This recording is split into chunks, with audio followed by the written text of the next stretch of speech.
Yo guys, I'm Marco, also known as Erotic Cafe, and I'm going to show you how I made the bass of one of the most supported songs I've ever made, Deep Deep, released on Downlink's label Uplink Audio.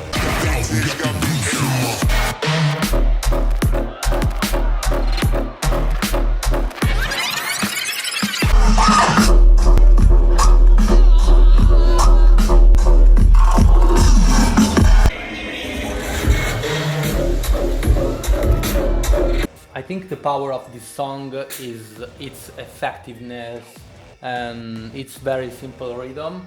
Also the sounds are very signature, that's why I'm pretty sure I will make more and more tracks using this kind of sounds. But let's see what I've done with the bass.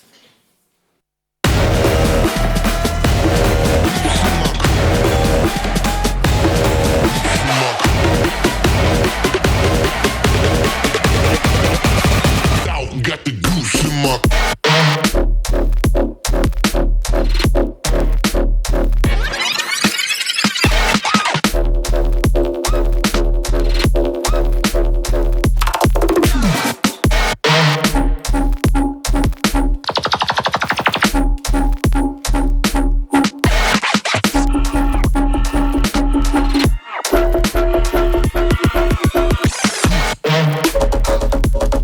Okay, so let's see the first bass sound. So it's this one. I'm basically using a sub-bass layer for all the bass sounds because it's better. I usually work like that because I think it's better to work sub separately. So I can have on it a better control. The main bass sound is made with Serum. So as you can see, the processing here is really little. There aren't a lot of effects, just basic things, and even if the processing are pretty little, is playing a very important role in the nature of the sound. So this is the sound with the effect track on.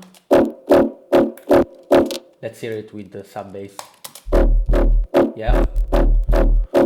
Okay, and this is the bass sound without the effect track.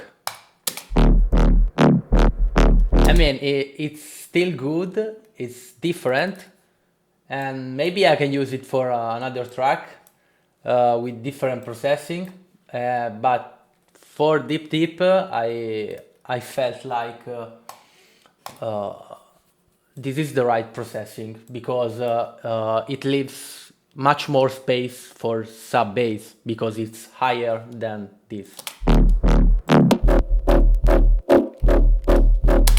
And let's see what's happening inside Serum. So it's basically a square wave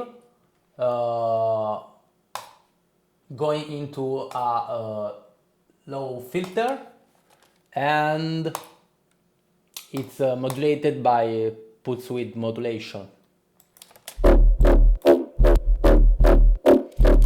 The pulse width modulation gives to the sound the analog feel that was missing before.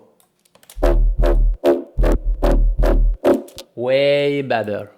Then in the FX module we have just a dimension expander, a distortion using the rectify algorithm, and a reverb who's modulated by the main LFO of this sound. So the reverb is not gonna add the tail to the sound, but just making it fuller. Okay.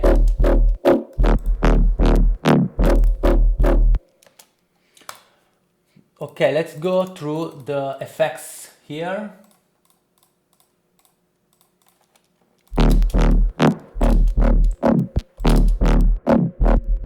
first one is phaser, that it really gives a lot to this sound.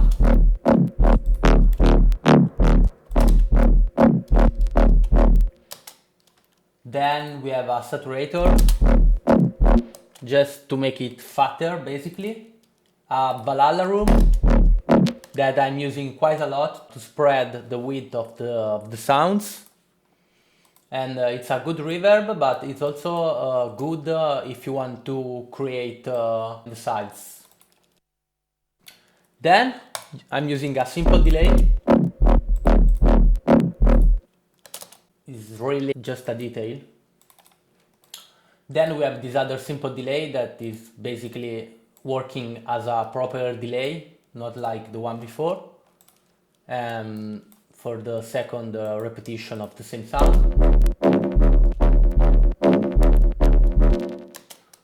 Very vintage feel. Then a standard clip is basically a saturator, but it gives you much more control on the saturation, because you can control the headroom, the soft clipping, and you also have the oversampling here at insane rates. Okay, cool. Then we have an EQ8, and this is doing a lot. I mean, it's really changing the sound for basically one reason, because all these sounds are going into the bass group, and on this group there are saturations, distortions, limiting, etc, etc. If I remove the sub bass from this sound, so basically the most powerful part of the sound, this is not gonna affect the saturation anymore. I mean, the sub bass is not going into the saturation, so the saturation is more sensitive to the other frequencies.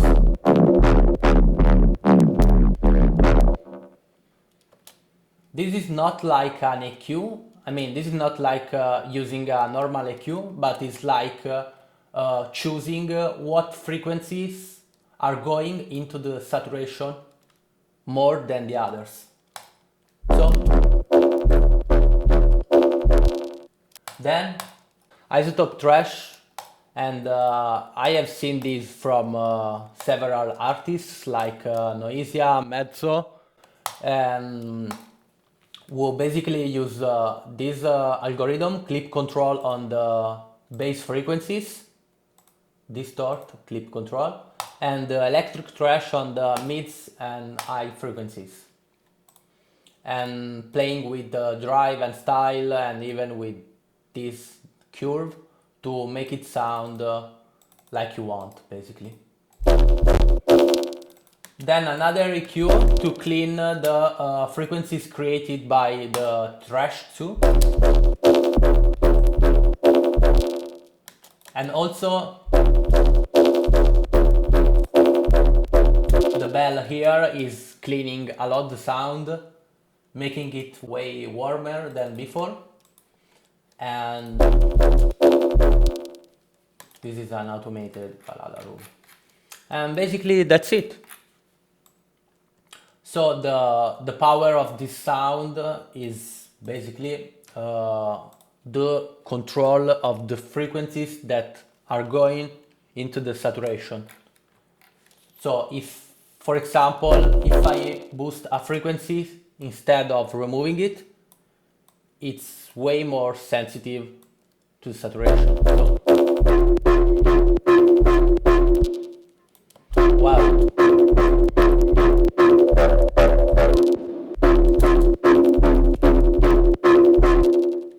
And basically all the other sounds are made exactly in the same way.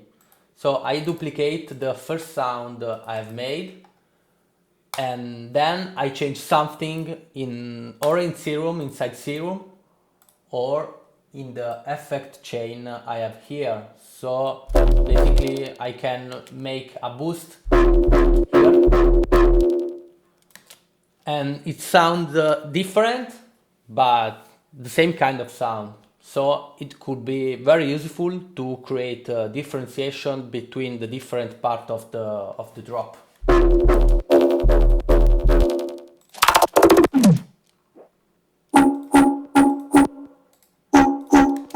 Let's say this.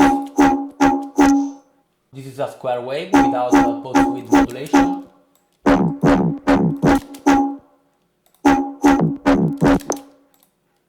Also here the EQ is playing a very important role. So all the other sounds are made exactly in the same way. They are all duplicates of the original sounds with some details changed.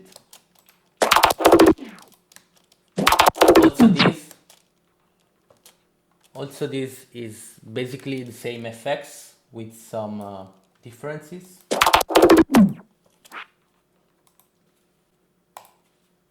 As you can see, sub-bass has no processing at all. I made this with Serum, just with a sine wave, and bounced in audio. And that's it. Thank you for watching, guys. I will do my best to make more and more tutorials. Thank you. Down, ice.